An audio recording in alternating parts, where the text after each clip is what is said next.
That's good. Great to see you, Matthew. And this is your record den, clearly. Yeah, this is my office. And so you're a DJ? Not really. I sort of wrote a lot about music for a long time, and I made records. So that's how I became interested in the counterculture, essentially. So, right. Yeah. Okay, so made records as in you in a band or a producer? Or I was did a sort of sampling based music as Wobot, and I got to put sort of about 5 or 6 or 7 records out, and it was good fun, and so yeah. Wow. But, yeah. So you still buying vinyl? Yes, but less so at the moment. I sort of spending more on books really. Started buying books, so yeah. I think people generally collectors end up as bibliophiles, don't they?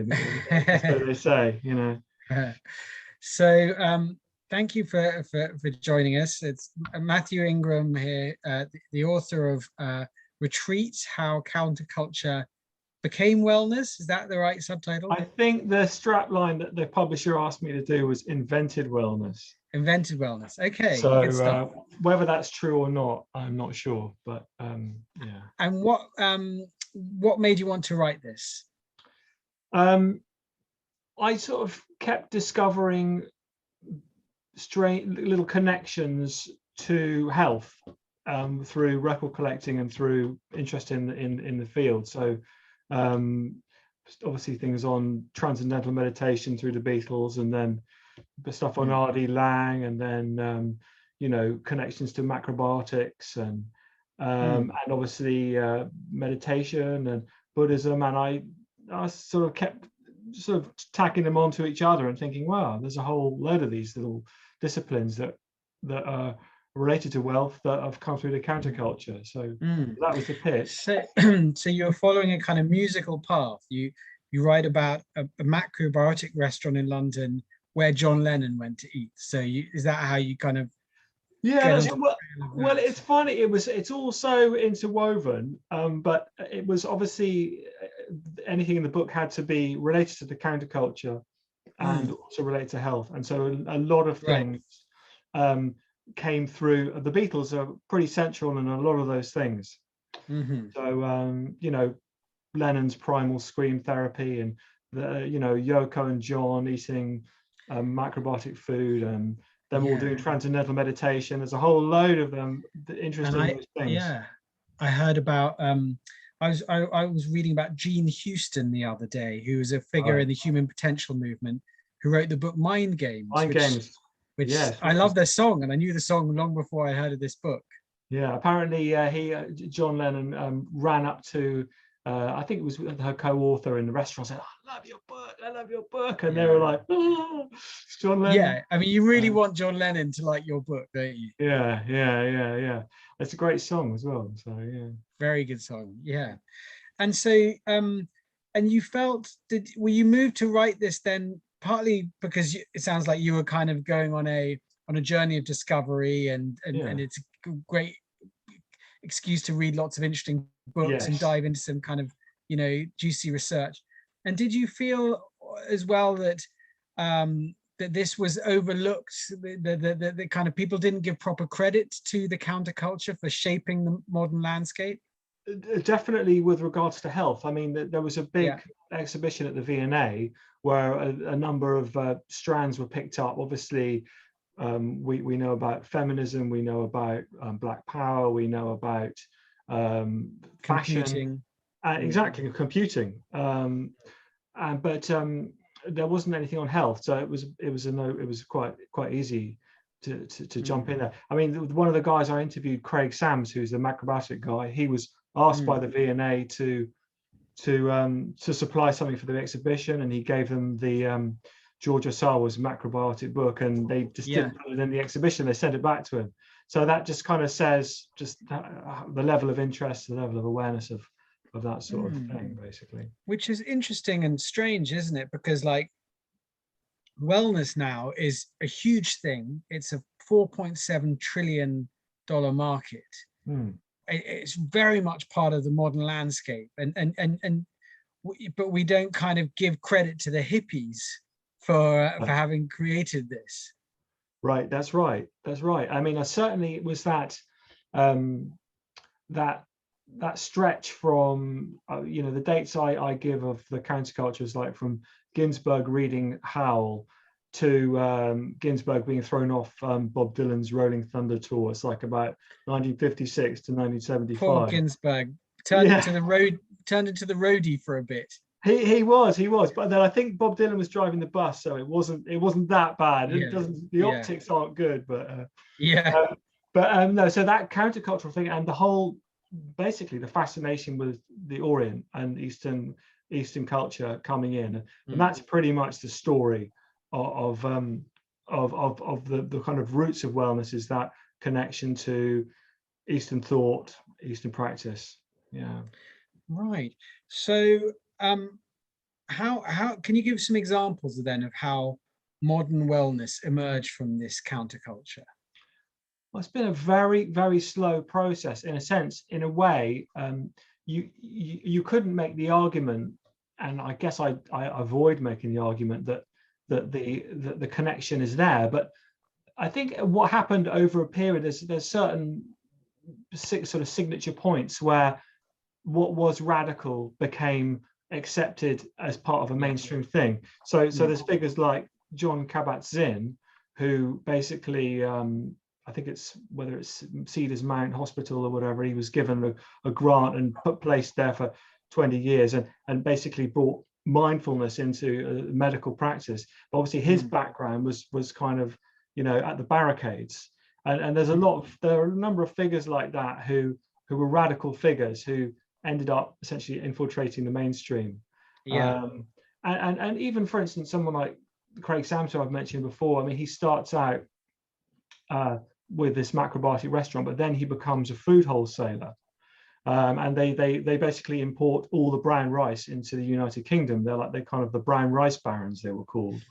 And so again, it's that kind of how things become mainstream. And a lot of these hippie figures were instrumental in feeding that into the mainstream. And so I suppose with these histories, one can always, that everything emerges from something else. So the hippie idea of the natural lifestyle and whole foods, simple living, this also has kind of emerges from something else, doesn't it? So yes, it kind of emerges from the nature boy scene, is it, or the kind of yes. German Yes, that's natural right. health movement? Lebensreform, which was it was basically a reaction to over-industrialized Germany. And so the sort of some of the earliest proto hippies were basically reacting to too much industry in Germany. So people like Gustav Grasser, who's an important influence on Hermann Hesse.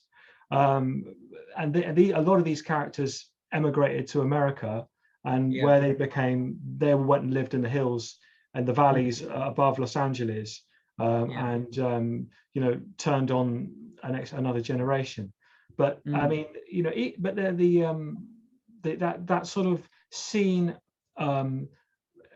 around the German Lebensreform, even someone like, for instance, Albert Hoffman, the LSD guy, he was an early member of that. So as a kind of a scout essentially in those movements. So it's this kind of big move, but even that is, I mean, some of the earliest translations of the I Ching were done by Gustav Grasser. So even that is looking at The East as well. The East, Yeah. And so health foods and health fads were a big thing, a big part of the 60s then. Yes, definitely. I mean, the famous one is obviously the macrobiotic diet, which was, what is that? Well, it's interesting because the word, one hears it, and until quite recent, I used to hear it quite a lot, but actually macrobiotic is actually Hooferland. who's another of these German labor reform people. But it was that term used by George Osawa, who was a Japanese guy, who was part of this movement called the Shokoku Kai. And they were basically reacting to the change in diet, because when Japan opened, basically when America forced Japan to open its doors to the West, they decided to discard all the old way of life. And one of the major casualties was the original diet. And suddenly they were encouraged to eat lots of meat and protein, and so there was this kind of these roots movements called the Shakoku Kai, and that was basically encouraging people to stick to brown rice and simple vegetables. Sawa takes that term macrobiotic from the Germans, but it's basically a little bit of it's a diet focused on, at its core, brown rice, but vegetables, but tiny amounts of fish and fowl. But it's basically, it's not quite veganism, but it's because it has got some aspects on its peripheries of eating animals, but it's very light veganism essentially. Okay, and so did things like veganism and vegetarianism become more popular in the 60s? Because I guess it existed before. There vegetarians in the 20s and 30s in the 19th century. That's right. George Bernard Shaw and what have you. It's always been a thing. Yes, absolutely. Although it's hard to imagine now, but the really kind of monster diet was the macrobiotic diet. I mean, that's what all the hippies were, in Haight-Ashbury. That was one of the big health problems, was that people, if it's not followed correctly, I mean, you can get a lot of malnutrition off it, and so a lot of people in Haight-Ashbury were switching to a macrobiotic diet, kind of giving the finger to the authorities really, and making them quite unhealthy. But macrobiotics was massive. It was like, there were other fad diets at the time, but it was by far and away the biggest and most fashionable, and right pursued. And I guess, of course, meditation is very mainstream now, and again there was some Westerners meditating in the 30s, 40s, and 50s, but they were very few. Yes. And it suddenly went much more mainstream in the 60s, to the point where the kind of stereotypical image of a hippie is someone with their hands in kind of meditation mudra. Is that just a stereotype, or is that really did happen? A lot of people got into. Absolutely, definitely happened. I think definitely LSD played a large part in it. In that, I think the one of the main ingresses into Western culture was TM. So which was huge, absolutely huge, and still is a very large movement. But that approach. Is that what George? I know that the Beatles stayed with Maharishi, but did George Harrison stay in it then? He did, and he also got into Hare Krishnas as well, right? I mean, like, yes, that song "My Sweet Lord," is that a Hare Krishna song, or it absolutely is? Yeah, I mean, Harrison, his first guru was, it wasn't actually Maharishi Yogi. He visited visited India, I think, a year or two before they all went to Rishikesh. But when he came back to the UK, they obviously had a break with Maharishi Yogi. With some of them, it was more explicit than others. So obviously, there's that whole kind of the allegations around him sexually abusing Mia Farrow, which gives root to that kind of Sexy Sadie song on the White Album, which originally was Maharishi, not Sexy Sadie. Well, that's right. He's the Sexy Sadhu. So Sexy Sadhu. Okay, I didn't know that. Sexy Sadhu. Okay. It doesn't have quite the same ring as Sexy Sadhu, but that was the idea behind that. Okay. And so, but when they kind of slightly left under a cloud, but I think Harrison remained claimed. But then what happened was that Pradupad, who was the Indian guru who moved to New York, I think it was 1963 or maybe earlier.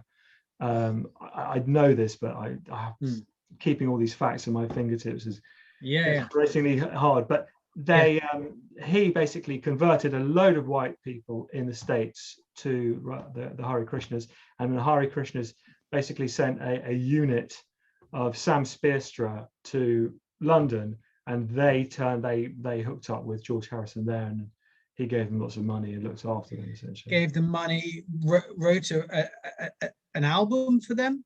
He definitely. I mean, they with Paul McCartney's help, they did the Radha Krishna Temple single, which was like a #1, which was the Hare Krishna chant, which was like top of the charts. And I think he probably was involved in producing an album for them. Extraordinary. I mean, this is there's aspects of kind of a cult to Hare Krishna though, in terms of like exploitation and absolutely. I mean, that cutting people off from their families, getting them to give all their money.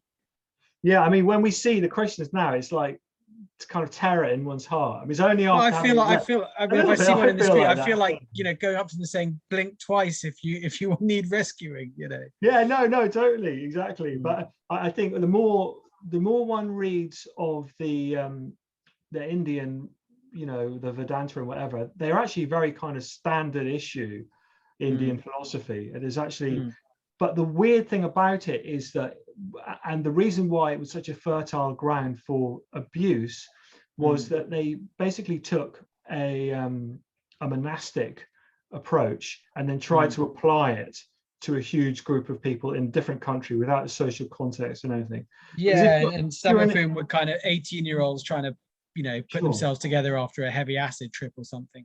Exactly. I mean, if you're in India, then you raise very often you can raise your children and then say goodbye to them, and then you'll tell your wife, okay, I'm done here, and then you go and live in a monastery, which is exactly what Prabhupada did. Essentially, he was a father of. He actually left his youngest child while he was still growing up, but he'd gone through that, and then there was no place in it for women or children, and that was why they basically locked them all up when they got hold of them.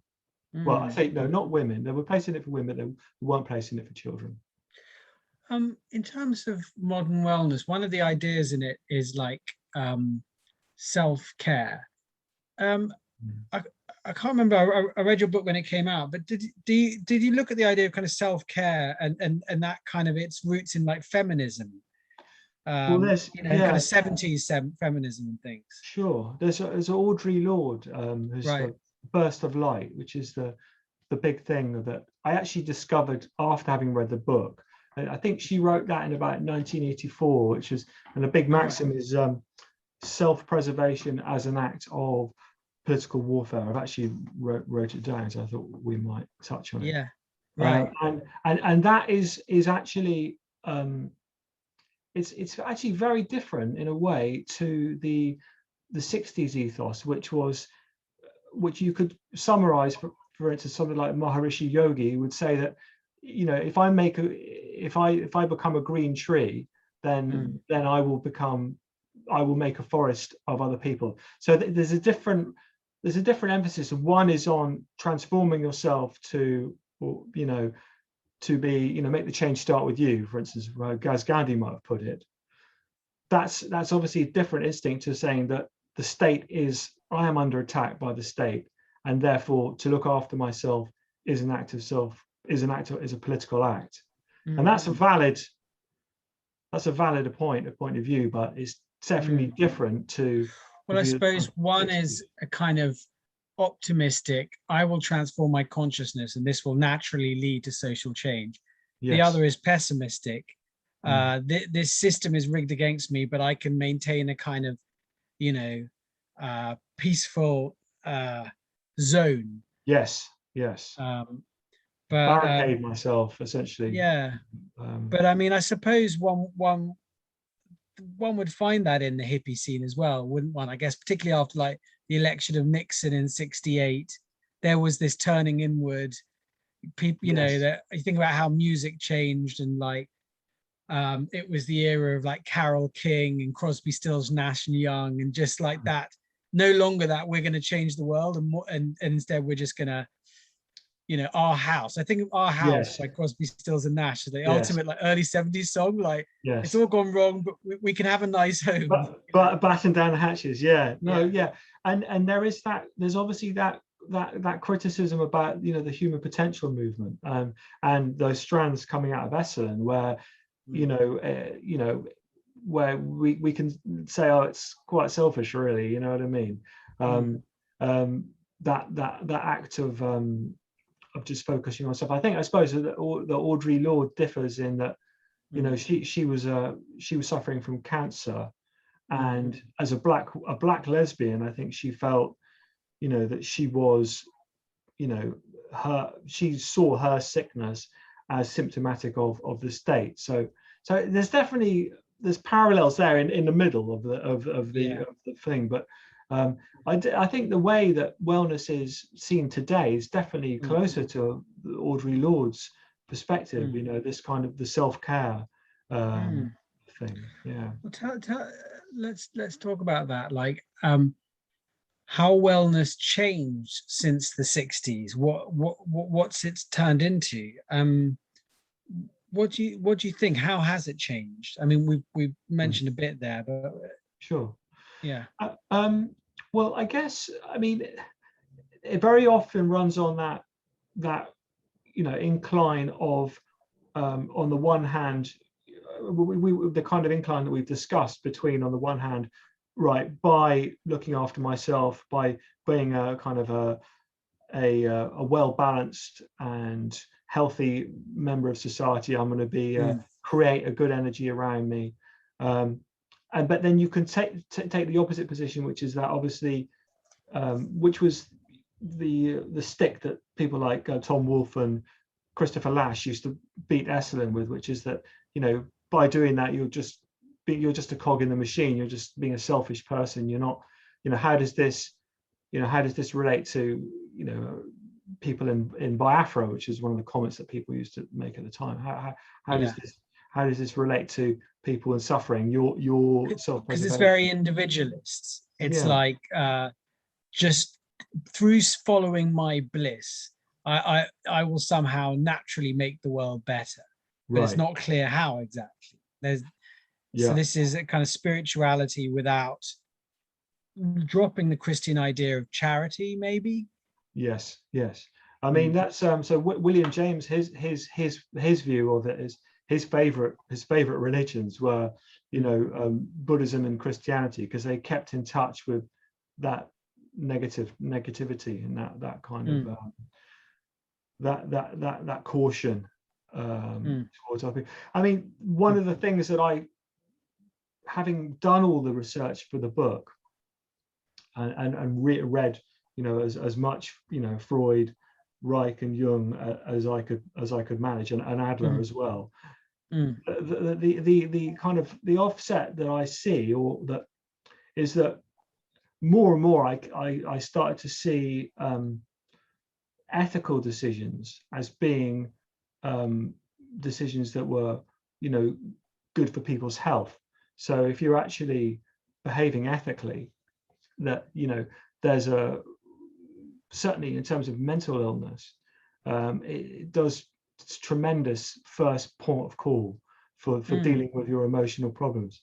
And Foucault is really good on this as well. And he talks about the early first generation therapists like Pinel and Touque, you know, all the asylums in France, and they would literally it was literally ethics. It was, you get up early, you do this, you do that, you do what you behave in a decent way. You can't be like that with other people. You can't be, and those actions were positively constructive for, you know, mental health and mental well-being. And so that's really what I came out of the research thinking, was that, you know, we talk about all these technologies for, you know, achieving better health, but and so actually that compassion and respect for other people and putting yourself in other people's shoes, nothing's going to do your mental health better than that will. Right, I know what you mean. I agree, I think. And I think sometimes the kind of trying to unravel oneself, work out oneself, get to the bottom of oneself, doesn't do one any favors sometimes, because that's a rabbit hole that doesn't have a bottom. Yeah. And as you say, to try and like focus on others a bit, and Yeah. that can be helpful. I mean, it's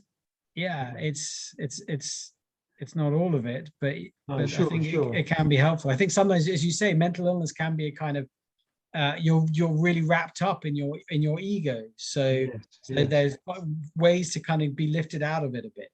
Yes, and just the act, the act of not focusing on your needs. I certainly with social media, that's something that I guess it's quite easy to recognize that the emotional problems that people have with social media, and I see this around young people that I know. A lot of it is like you say, is a sort of an overinvestment in the worst sense of ego, and that's the problem. That's what's going to make you miserable. And obviously the 60s is a completely different story of people just dissolving themselves. Yeah.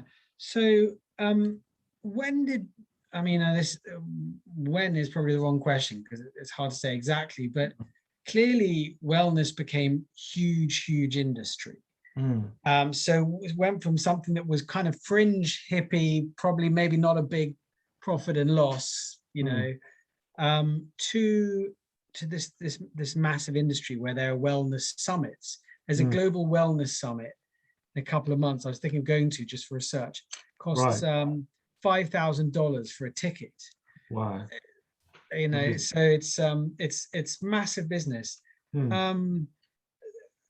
That happened, I guess, from the 70s on. I mean, maybe there was always a big market there for alternative remedies, right? Looking back to the 19th century traveling medicine show or something, but capitalism just got in there and advertising, and it became really big business. Yes. I guess it's difficult to think of an exact point when it became like that. But I think it's certainly what your insurance companies would want you to do, isn't it? Is to look after your health, and it's what your large employer might want you to do, is to look after your health. You've got less sick days and what have you.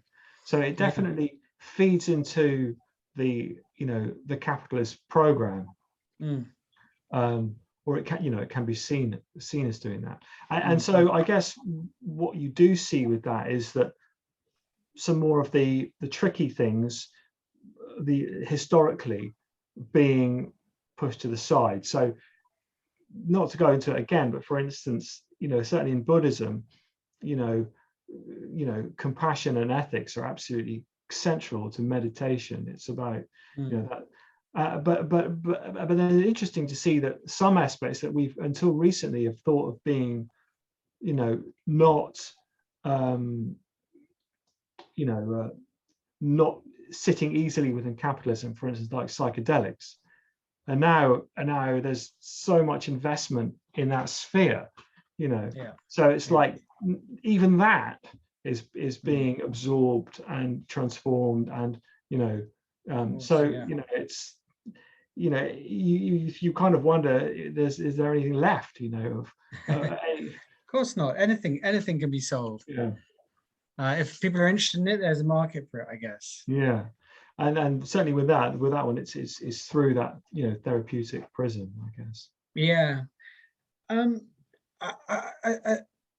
I've been writing in the last 18 months about how spirituality and wellness has been reacting to the pandemic. And I was struck initially by the spread of conspiracy theories in New Age culture and wellness culture, which surprised me. And more recently, I've been looking at the fact that people are more likely in new age and wellness culture to be vaccine hesitant or really vaccine hostile than the general population. Yeah. What do you think about that? Is that something you've noticed, or and if so, were you surprised by that, or does it kind of fit with your historical view? I think I was surprised mainly that the anti-vaxxing element is the right wing. Quite often is the sort of libertarian right wing, because the people who've embraced, what we could see as kind of, Audre Lorde's position of self-care. Self-care might be a motivation for you not to take a vaccine, because you don't want that. You don't want the state and be invaded by the state's junk, essentially. Right. So I could see that self-care, but self-care has traditionally been, it's a left-wing thing. But obviously, what's unremarkable is how, I guess, you get a full circle with, the anarchy and the libertarianism. But a lot of that drive seems to be coming from the right wing. So that is quite unusual.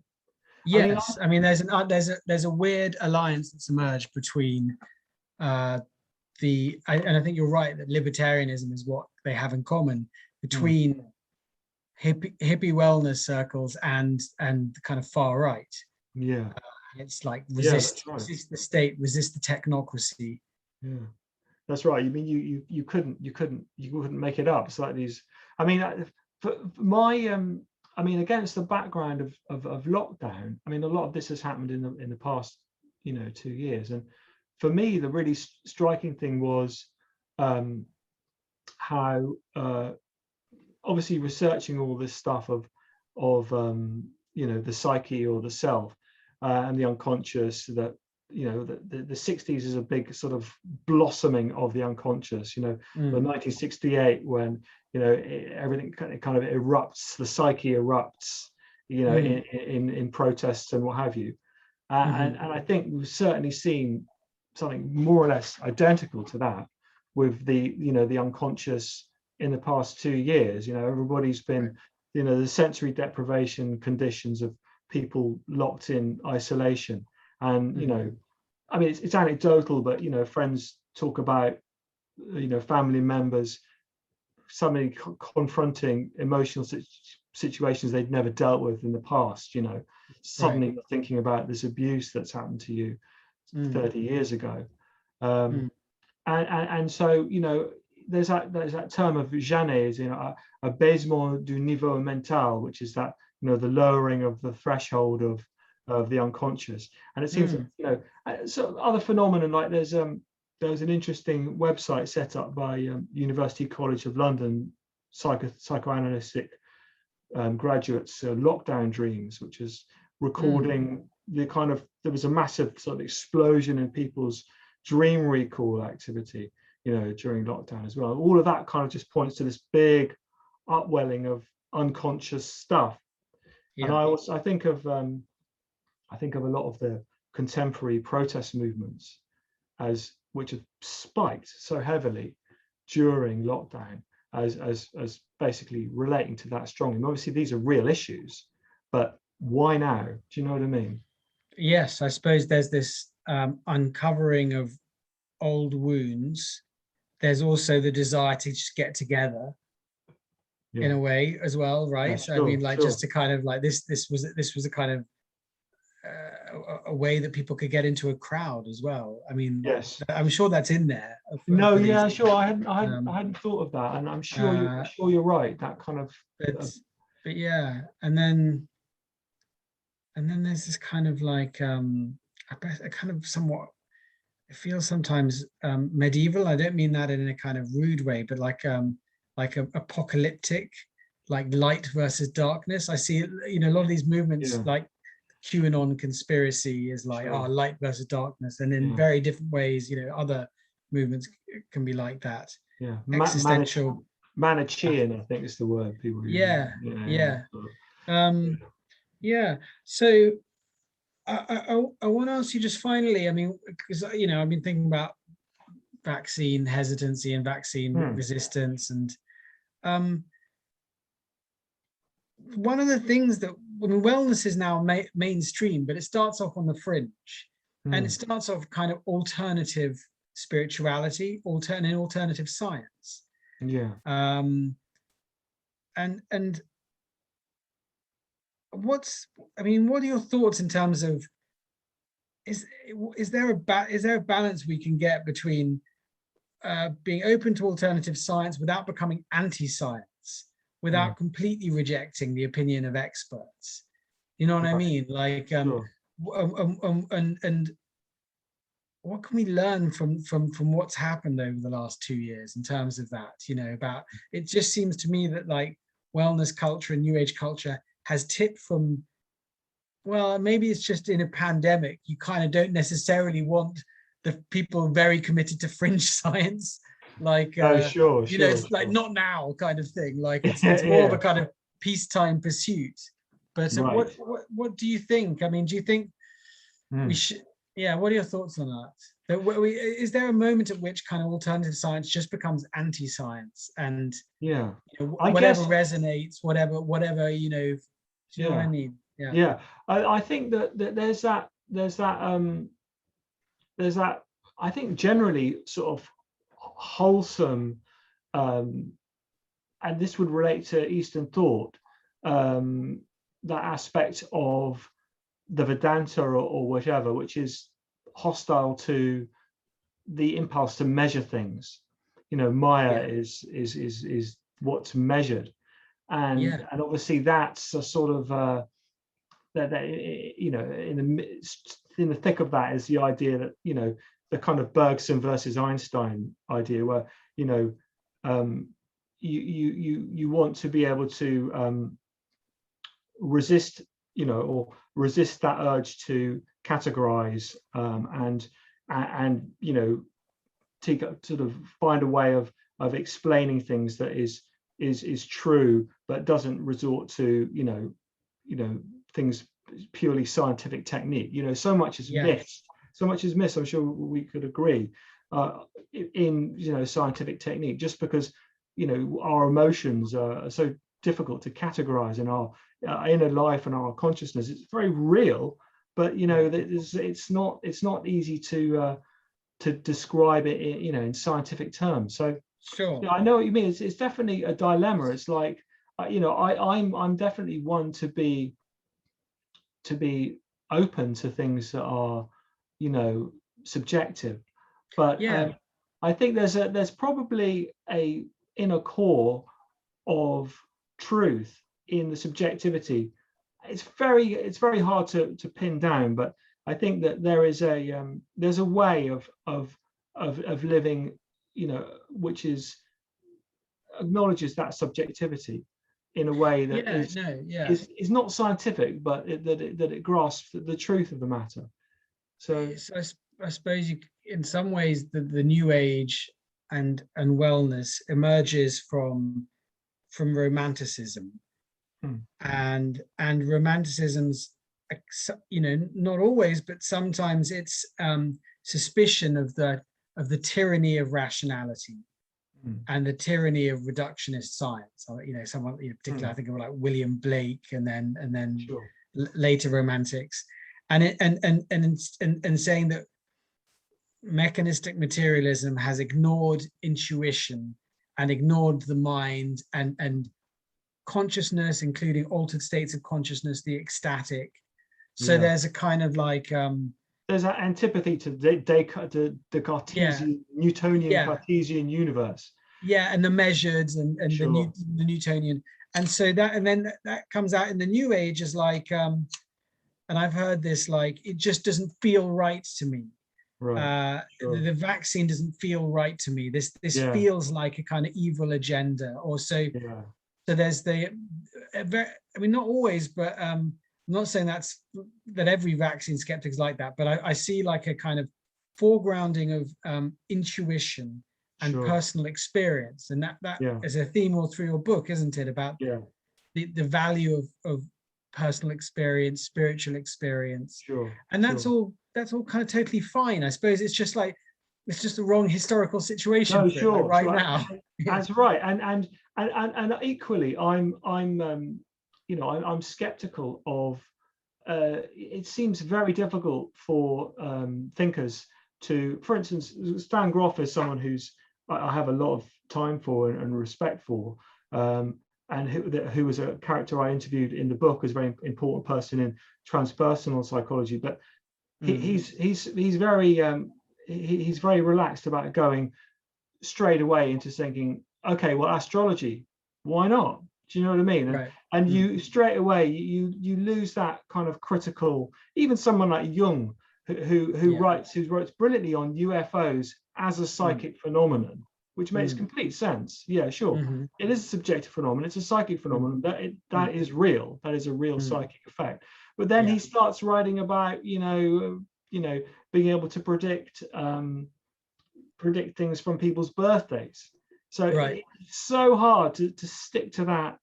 And someone like Rupert Sheldrake is very much on the absolute cusp of that, where he's trying to make sense of science in a way that causes problems for the institution. I think he's probably just on the right side of it, but such a difficult. I suppose you'll feel like you're dealing with this monolith of mechanistic materialism, which obviously leaves out stuff for you, the important stuff. So perhaps occasionally there's just a temptation to just drop bombs of provocation. I mean, I remember seeing Rupert Sheldrake talk, and it was like, well, why not? Why shouldn't the sun be conscious or something like that? Sure. Why not? Yes. Yeah, well, that's interesting. Thank you. Now, I'm with all these wonderful records behind you. Did you ever make a playlist to accompany this book? I did. Yeah, I did. There's if your followers head to wobot.com, there's a link to my Mixcloud page, and there's a Health and the Counterculture playlist it's called Health and the Counterculture playlist. Yeah, and I'll send you a link through to it. But yeah, there's great. What's on there? What kind of things? Well, inevitably there's Beatles, but there's quite a lot of Indian music. There's minimalism, Terry Riley, Alice Coltrane, Beach Boys. All of those people that were. And there's a few things that people might be more surprised, but it's very much. As I went through the book, I mean, the book itself is a big discography in the back. I was like, right, that's going in the discography. I keep discovering new ones, like the Stooges, "We Will Fall," with them, reciting, Sita Ram and things like that. Oh, that's going in. But yeah, there's a whole load of stuff. Yeah. And could you have you ever thought of like making it into a podcast? Well, it's the Songs of Wellness or something. Well, it's a bit. I suppose I could, but it's the mix is actually got bits of spoken word as well. It's got interviews with people. It's got an interview with George Harrison and Ravi Shankar. It's got a little bit of the interview that I did with Bhagavan Das, who's a great, who's actually a music character more than who's known more as a music character. So it sounds brilliant. Glad I asked. I'll definitely enjoy that. Well, thanks very much, Matthew. Very nice to meet you. Lovely to meet you, Jules. Thanks very much for having me. Much appreciated. Brilliant. Okay, all the best. Cheers, mate.